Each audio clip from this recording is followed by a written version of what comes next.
dari jurusan Manajemen Universitas Tanjung Pura. Di sini saya akan menjelaskan mind mapping antara brand loyalty dan juga brand religion. Saya akan menjelaskan bagaimana hubungan antara brand loyalty dan juga brand religion ini di dalam dunia pemasaran modern. Nah, baik, pertama-tama kita mulai dari definisi terlebih dahulu. Nah, untuk definisi brand loyalty ini ialah yang mana sikap konsumen yang terus-menerus membeli suatu merek dengan kebiasaan mereka membeli dikarenakan adanya rasa kepuasan mereka tersendiri dan juga kepercayaan serta pengalaman yang positif. Nah, ya, selanjutnya yang ada definisi brand religion. Nah, brand religion atau bisa disebut agama suatu merek ialah bentuk keterikatan emosional yang jauh lebih kuat daripada brand loyalty.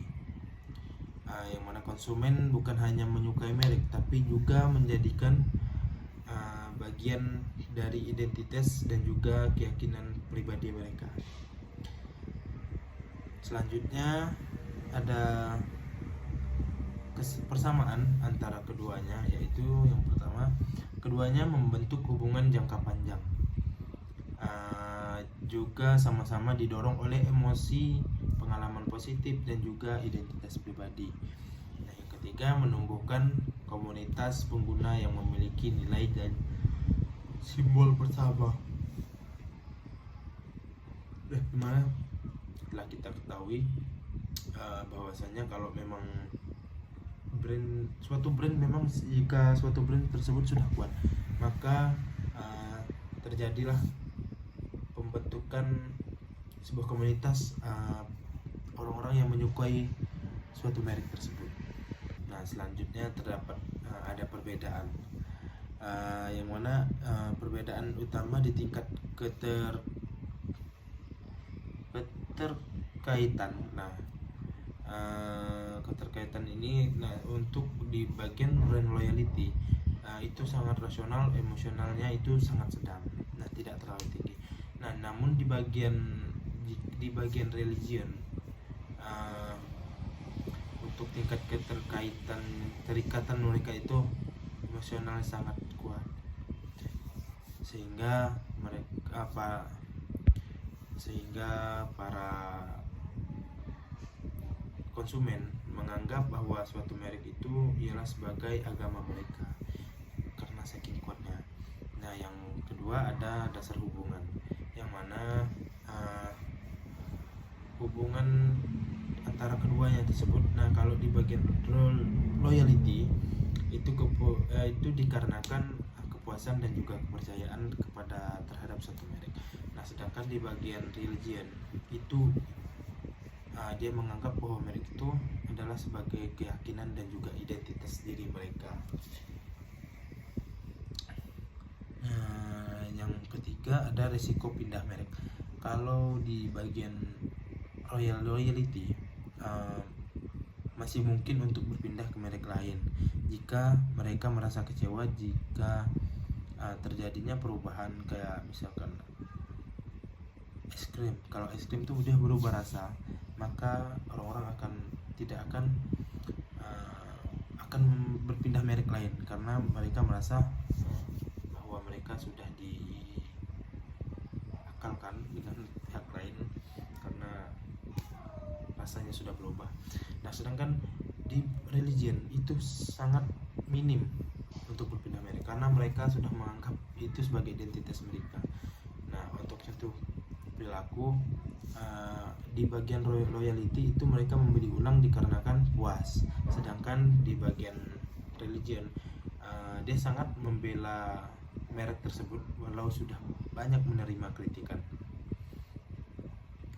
Selanjutnya keterkaitan. Yang pertama, brand religion itu berawal dari brand loyalty yang berkembang sangat kuat lalu menjadi brand religion. loyalitas yang konsisten dan berulang, lalu menciptakan rasa komunitas, lalu berkembang menjadi agama merek. Nah, yang ketiga, brand religion itu sama dengan puncak tertinggi brand loyalty. Di atas brand loyalty masih terdapat ada brand religion. Nah, selanjutnya ada faktor yang mempengaruhi. Terdapat 5 faktor yang mempengaruhi. Yang pertama, kualitas produk dan pengalaman yang positif. Nah, yang kedua, emosi dan storytelling merek. Yang ketiga, interaksi sosial dan komunitas, nilai dan simbolisme merek. Yang terakhir, strategi komunikasi dan konsistensi merek.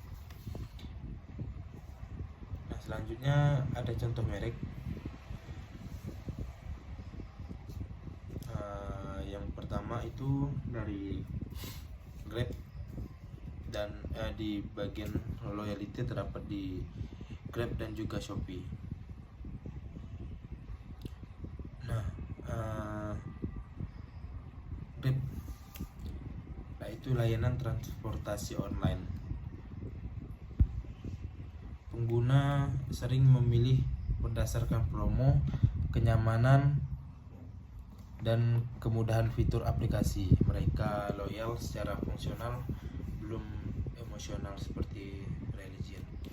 Nah, selanjutnya ada e-commerce Shopee. Yang kedua, pelanggan setia dikarenakan adanya program gratis ongkir, kemudahan transaksi.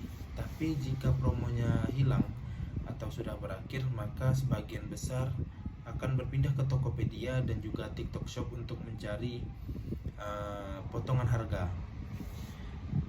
Nah, yang selanjutnya di bagian religion, yaitu terdapat iPhone dan juga BTS. Nah, iPhone ini komunitas pengguna iPhone sangat kuat dan juga cenderung religius, yang mana mereka rela membayar mahal untuk setiap produk baru yang diluncurkan oleh Apple. Bahkan sering mengantri sejak dini hanya demi menjadi yang pertama memiliki produk tersebut. Banyak sudah kita lihat contohnya di luar sana, bahwasanya memang kalau iPhone ini sangat kuat religionnya. Biarpun sudah diketahui bahwa baterainya tersebut sangat boros, tetapi masih banyak sekali yang menginginkan HP tersebut, dikarenakan juga memiliki nilai yang tinggi serta gengsi di kalangan muda, dan juga mereka menganggap itu sebagai religion dikarenakan kameranya juga sangat bagus. Nah, yang selanjutnya ada BTS, yaitu kayak sekelompok band dari luar negeri. Nah, mereka bukan sekedar hanya penggemar musik, tapi memperlakukan grup dan produk kolaborasinya sebagai identitas diri mereka. Nah, termasuk membeli produk apapun yang berlabel BTS, mereka akan membeli. Ada kipas, entah apa itu, minuman hingga merchandise eksklusif, mereka akan membeli. Nah, terakhir ada terdapat dampak yang positif dan juga negatif. Yang positif tuh yang meningkatkan penjualan dan juga promosi dari mulut ke mulut. Nah, juga membangun komunitas dan juga advokasi merek. Nah, yang negatif terdapat resiko blind loyalty, yaitu mengabaikan kekurangan merek. Mereka tidak peduli merek tersebut bagus atau tidak, mereka tetap akan membeli.